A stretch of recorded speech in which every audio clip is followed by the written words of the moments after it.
Silva. How do you think you match up with him, and what did you learn from watching Chael Sonnen last week, another top wrestler? Did you learn anything from his attack on him that you can take into the game? Yeah, definitely, man. And I don't want to be that guy who's going to sound like it will be an easy fight by watching like Chael do what he does, because Anderson Silva's been through 15 guys. All those 15 guys try to take him down, hold him down, try to submit him. It's not going to be an easy fight. And Chael Sonnen's that good, but he was able to get him down every single fight, hold him down, and be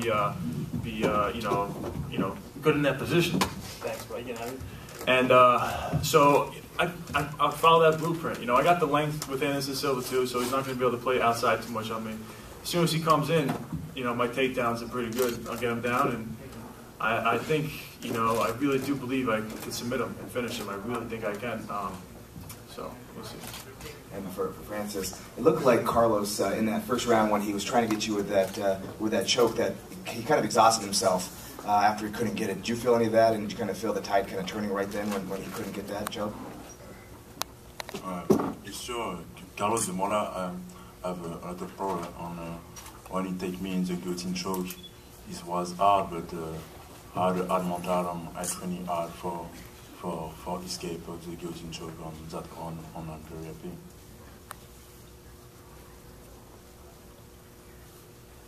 Dave? Okay, Chris. The fight was a lot more one-sided than I think anyone here expected. And did you come in and feel extra sharp? Is there something that different in training, or what kind of what do you attribute your performance in this fight to? I'm definitely confident. I have a great coaching staff. I have great training partners, and I did believe I could come in here and dominate the fight. And a lot of people before this fight were asking me if they thought I deserved the title.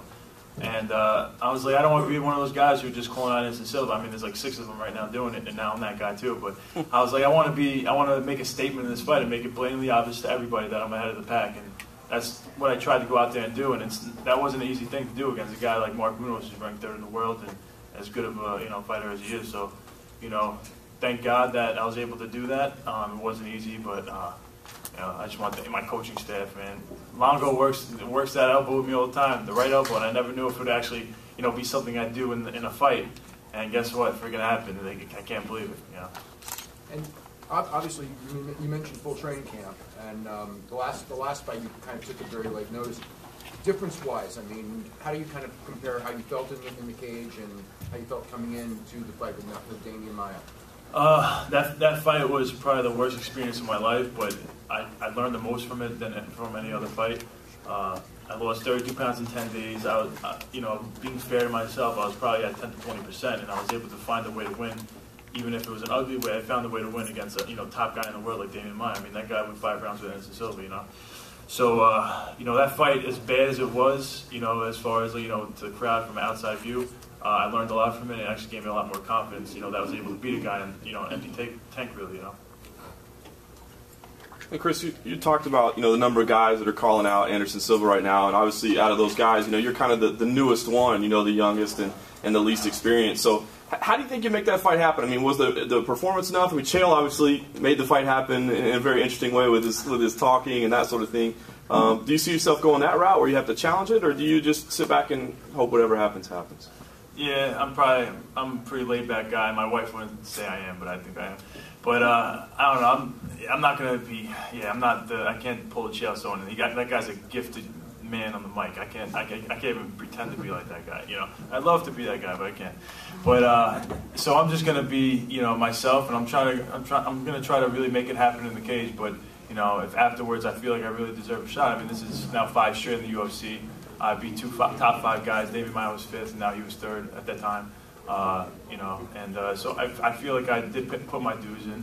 I know I'm still, I'm just 9-0, but I really believe I'm ready, and I'm not going to be. I'm going to go after Anderson Silva if I get that shot. I really am. Chris, you said you were thinking they were going to dominate, but were you surprised at how easy you got him down, and were you also surprised at his submission defense? I knew I'm pretty good with the takedown, timing guys coming in, and he winds up on his right hand. He's dangerous on his feet, and there was a bunch of different things I was going to be trying to do when he winds up, and One was a takedown, one was an elbow, one was a right hand, one was a left hook, you know. So I ended up landing, you know, some takedowns off that. I was surprised, you know, it went down like that. You know, I was able to get takedowns easy. I'm always expecting the worst. I'm expecting going for the perfect takedown and freaking struggling, and he gets away, and I'm back on my feet. He's banging my head across, you know, the cage, and it's about just being tough at that point. So I was prepared to be just tough, and I was prepared to be like freaking Beltran, how tough that dude is. You know, I was prepared to, you know, go through a beam, but just keep showing as much heart as possible and find a way to win. But tonight was my night to, you know, just kind of make it look a little prettier and not get beat up as bad, you know. So it just, you know, thank God I was able to, you know, implement that, you know. But yeah, submission defense stuff. I knew, like even with the Chris Lieben fight, he's not known for submissions.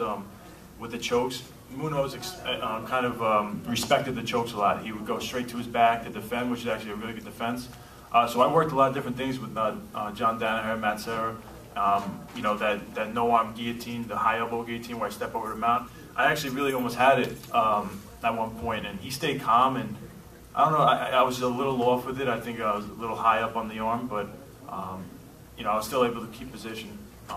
But definitely good submission defense from Mark Munoz because I had a lot of my good positions, you know.